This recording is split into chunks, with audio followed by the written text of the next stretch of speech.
अनजान तो छोड़िए, किसी अपने पर भी आंख मूंद कर भरोसा करना कितना खतरनाक हो सकता है, आप या आज की कहानी से सीखेंगे।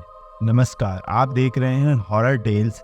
और आज की कहानी शुरू करने से पहले मैं आपसे कहना चाहूँगा कि हमारे चैनल को सब्सक्राइब करें।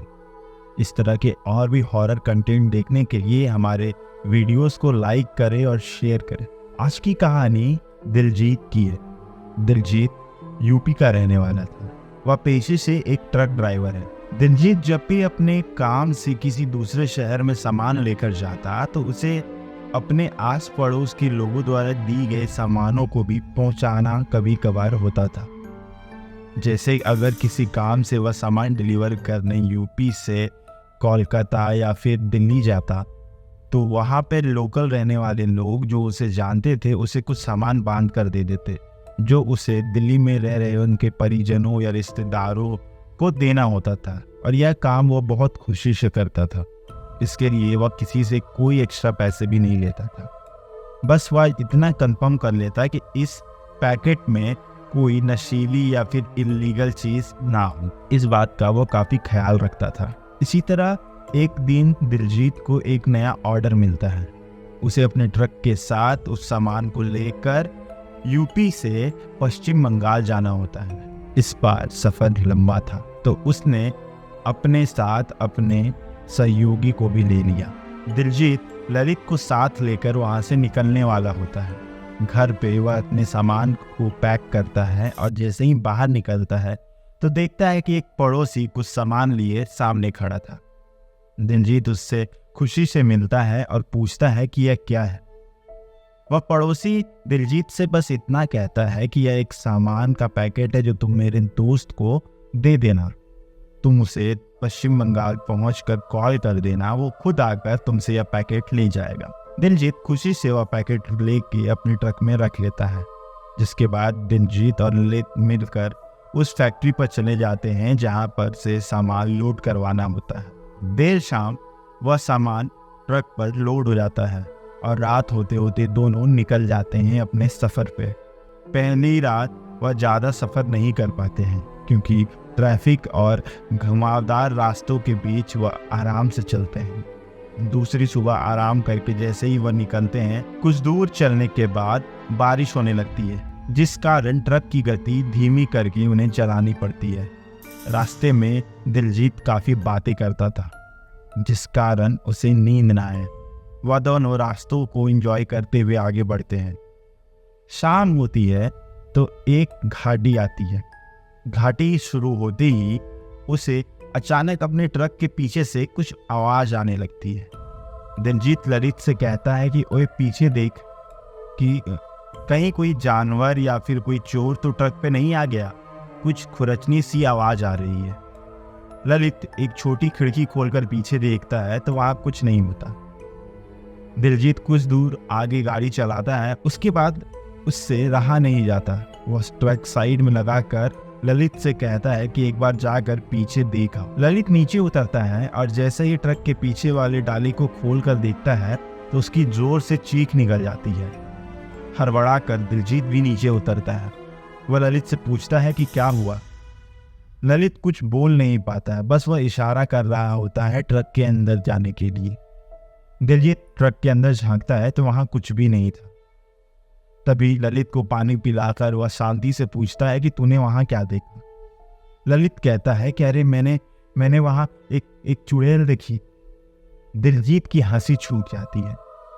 वह इस बात को बिल्कुल नहीं मानता था कि इस दुनिया में भूत प्रेत और चुड़ैल जैसी चीजें होती हैं। दिलजीत ललित को शांत करते हुए यह कहता है कि शायद वहां परछाई बनी होगी बक्सों की, वही देखा होगा तूने।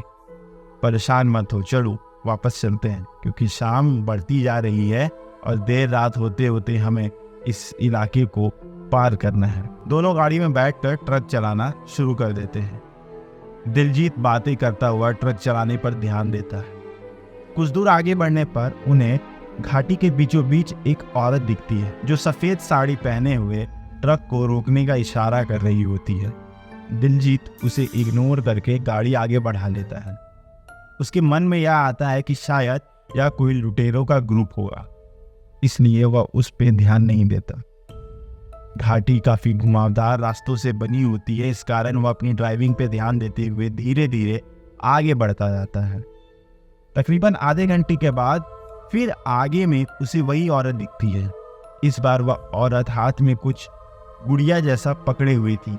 दिलजीत इस बार भी उसे देखकर इग्नोर कर देता है, लेकिन ललित उसे देखकर तुरंत चीख उठता है, अरे अरे ये तो वही थी जो अभी पीछे थी। दिलजीत उससे कहता है कि ये शायद लुटेरों का ग्रुप है जो हमारा पीछा कर रहा है, लेकिन ललित इस बात को नहीं मानता। वह दिलजीत से फिर कहता है कि नहीं, यह कोई औरत नहीं, यह वही चुड़ैल है। दिलजीत उसे हंसी में फिर उड़ा देता है। वह दोनों आगे जाते हैं। घाटी खत्म होते ही रास्ते के बीचों बीच अचानक से उनकी ट्रक रुक जाती है। वह ट्रक काफी बार स्टार्ट करने की सोचते हैं, लेकिन ट्रक स्टार्ट नहीं होती कि तभी बैक मिरर पे दिलजीत देखता है कि वह औरत फिर से उसके ट्रक की ओर बढ़ी आती है। ललित उसे देखकर फिर से चीखने लगता है कि मैं कह रहा था ना, यह कोई औरत नहीं है, ये वही चुड़ैल है जो हमारे पीछे पड़ी हुई है। दिलजीत को इस बार बहुत गुस्सा आता है।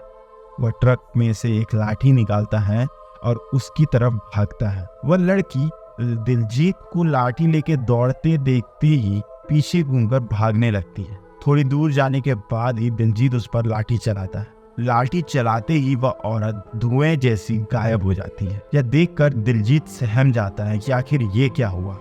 वह अपने आसपास चारों तरफ देखता है, लेकिन वह औरत उसे नहीं दिखती। वह वापस दौड़ के अपने ट्रक की ओर आता है और इस समय तक ललित बेहोश हो चुका था। जैसे ही दिलजीत वापस ट्रक में आकर बैठता है और ललित की हालत देखता है तो वह और सहम जाता है। वह बार बार ललित को आवाज देता है, ललित उठो, ललित उठो, क्या हुआ। ललित की आंखें ऊपर की ओर हुई थी। उसकी पुतलियां नहीं दिख रही थी। ऐसा लग रहा था कि ललित किसी के वश में जा चुका है। इसके बाद दिलजीत ने भगवान का नाम लिया और फिर से चाबी भरी।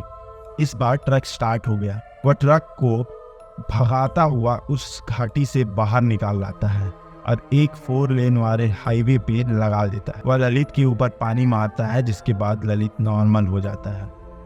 ललित होश में आते ही रोने लगता है और कहता है कि मैंने तुझसे कहा था ना, यह औरत हमारे पीछे पड़ी हुई है, यह कोई मामूली औरत नहीं है, एक चुड़ैल है। दिलजीत इस बार उसकी बात ना मानने को तैयार नहीं होता। उसका दिल कह रहा होता है कि हाँ, कुछ तो था। अगर हम इस समय डर जाएंगे तो वह आत्मा या चुड़ैल हम पे और हावी हो जाएगी। वह ट्रक को आगे बढ़ाता है और एक ढाबे के पास रोकता। ललित सोच में पड़ जाता है कि यह चुड़ैल हमारे पीछे क्यों पड़ी है। वह अपने पार्टनर से पूछता है, कुछ ऐसा सामान है क्या ट्रक पे जिस कारण वह हमारे पीछे पड़ी हुई है, क्योंकि अक्सर ये आत्माएं या चुड़ैल, इनका एक सीमा क्षेत्र होता है कि यह अपने क्षेत्र से बाहर नहीं जाती।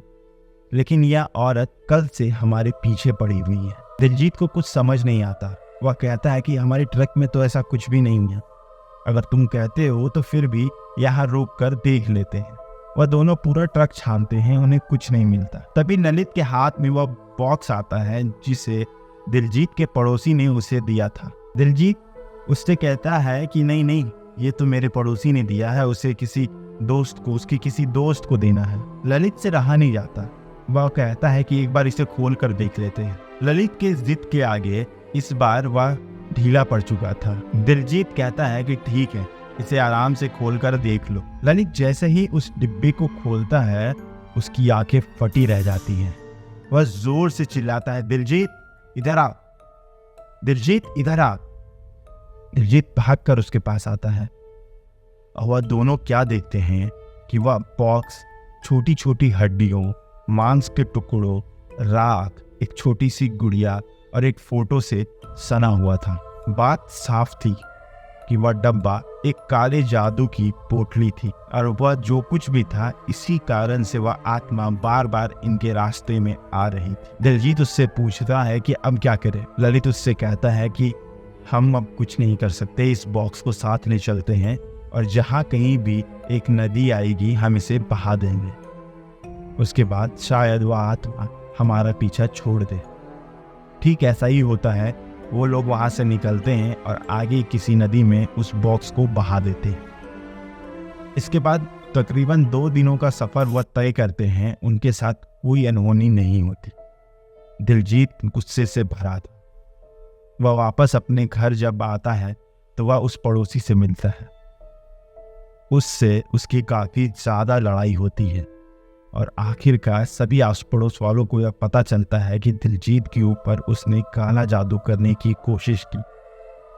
वह पड़ोसी वहां से रातों रात भाग जाता है, लेकिन दिलजीत की जान इस बार भगवान ने बचाई थी, क्योंकि अगर ललित ने वह बॉक्स खोलकर नहीं देखा होता तो ना जाने आगे 2 दिन के सफर में उनके साथ क्या क्या घटनाएं हो सकती थी। तो ये थी हमारी आज की कहानी। आपको हमारी कहानियाँ कैसी लगती हैं हमें कमेंट करके ज़रूर बताएं और हमारे चैनल को सब्सक्राइब करें। धन्यवाद।